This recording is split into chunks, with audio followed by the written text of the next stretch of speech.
This video is brought to you by Osmocote, the Planters Plant Food. Hi, I'm Marci Martin, your rosarian here at PlantersPlace.com, and this video is all about fall pruning. It's gotten really cold here over the last week or so, and you'll just look at the roses here along the side of the house. You can see how overgrown and huge they are. And the roses over in what I call my overlook garden, same thing. They've just gotten really, really big over the summer. It was a good growing season. But now what we want to do is cut them back if you live in a colder portion of the country like I do here in Windsor, Connecticut.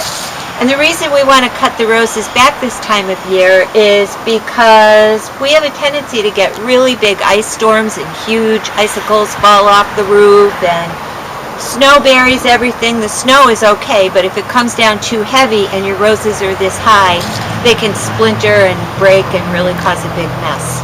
So you'll notice I'm dressed in my best clothes to do fall pruning here. I have my designer soft knee pads on and my very best boots with the holes in them, but they are insulated, which is good. I have my gauntlet gloves and an old fleece sweater that's too hot to wear in the house, and I'm ready to go.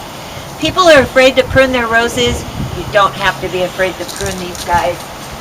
The more you whack them back, the quicker they're going to grow in the springtime. So I'm going to show you today how to prune back several different kinds of roses. It's not rocket science. In the fall, I call pruning gross pruning, and one reason I call it gross pruning is because it's too cold to stay outside for too long. That part of it is gross. But also there's nothing scientific about it. Come springtime, we'll do another video for you and show you how to fine prune. Reason we wear knee pads. I do a lot of gardening on my knees. Now roses are deciduous and they drop a lot of leaves, and like I said, I don't want to spend too much time out here. So I'm just gonna whack them back like this. Anything that's weak and insignificant, I'm just going to take it right off. I'll worry about cleaning these up better in the springtime.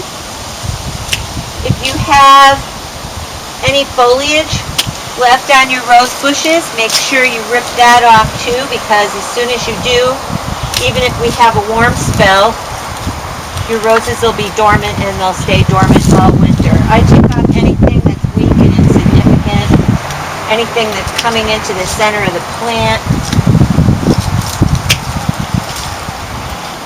You'll notice how difficult this is.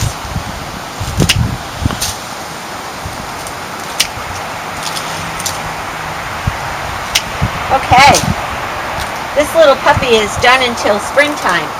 This is a Floribunda called Pumpkin Patch, and this rose is now pretty ready for a winter. Next thing I want to do is make sure I get any rose leaves out of the garden, just in case there's any disease hanging around. And also, if you have any brown or black canes, you might as well just take those right off too. It'll save you a little bit of time in the spring.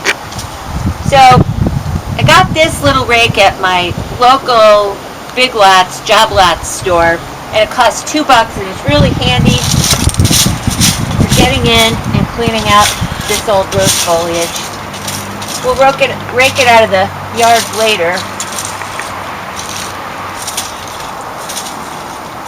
The reason we want to take out any rose foliage is in case you had any black spot in your garden.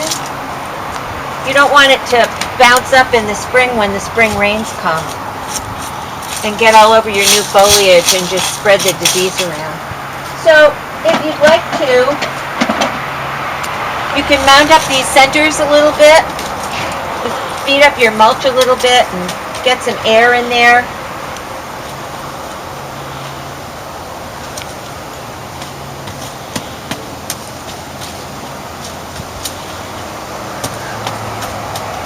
I like shredded pine bark mulch, but it has a tendency to get a little crusty. But you can loosen it up and just fluff it a little bit. Air is a great insulator. There. This Floribunda is done. The next rose in the bunch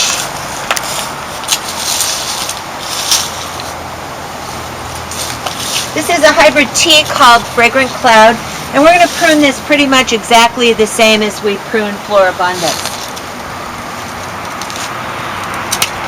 And like I said, nothing scientific about it at all.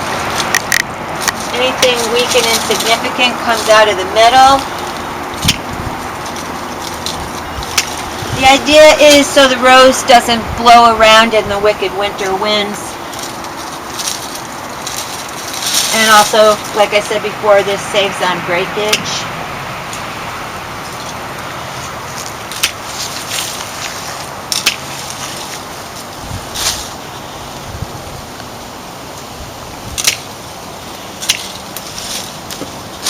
Now, if this were the springtime and I was pruning, I'd be putting some Elmer's glue on the ends of the canes to keep the borers out. But there aren't any borers this time of year, so you don't need to worry about it.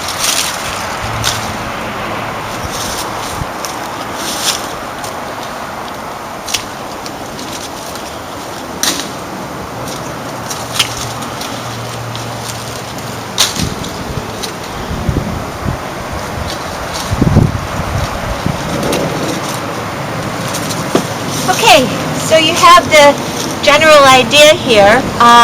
Now we're going to head over to what I like to call our rose forest garden, and I'm going to show you just how to take back your shrub roses a little bit. Shrub roses are not very picky, and you don't really need to prune them back as far as you do the hybrid teas or the Floribundas, but you just want to take them down by about 1/3 so that they don't get a lot of winter damage. Alrighty, this is one of England's shrub roses. It's called All the Rage. This has been in bloom all summer. It's just wonderful. You should look for it at your local garden center. And all we want to do is just take it back a bit to keep it from blowing around in the winter. And again, we'll do the fine pruning in the springtime. You'll notice that I have wild onions all over the place. When we first moved here 13 years ago, I said, oh no. But I have found that the wild onions are offensive to the deer, and when they step into our yard when the wild onions are around, they turn around and they leave. So if you need any, I'd be happy to send you some.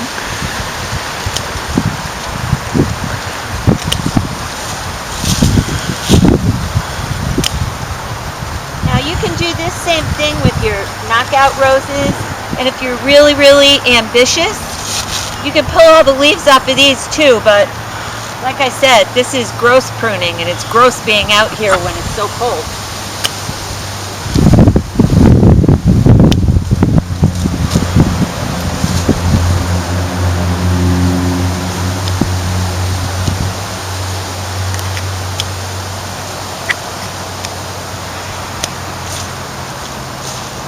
You don't want to put regular rose garbage in your regular compost heap. You can throw it in the woods, or you can take it to the dump.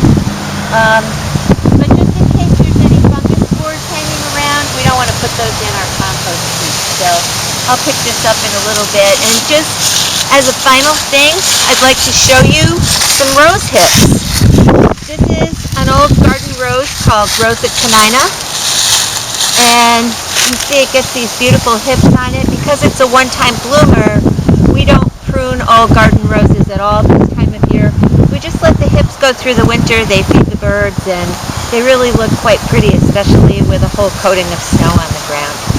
So I hope you feel a little more comfortable about doing some pruning. Make sure you use a pair of bypass pruners. You'll see these are like a shear rather than the anvil pruners that crush the stems. And make sure your pruners are nice and sharp. And good luck pruning your rose garden for the fall. Till next time, I'm Marci Martin.